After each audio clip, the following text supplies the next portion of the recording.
Rear shock bushing, removal and installation. Step 1. Disassemble the rear shock bushing. Specialized tools must be used for bushing removal. This is what it looks like after being disassembled. Step 2. Install the bushing. There are two methods for installation.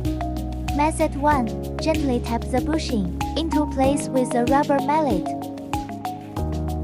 Method 2. Press the bushing with a dedicated tool. Ensure proper alignment between the tool and bushing during operation. The disassembly and assembly are done. Have you learned it?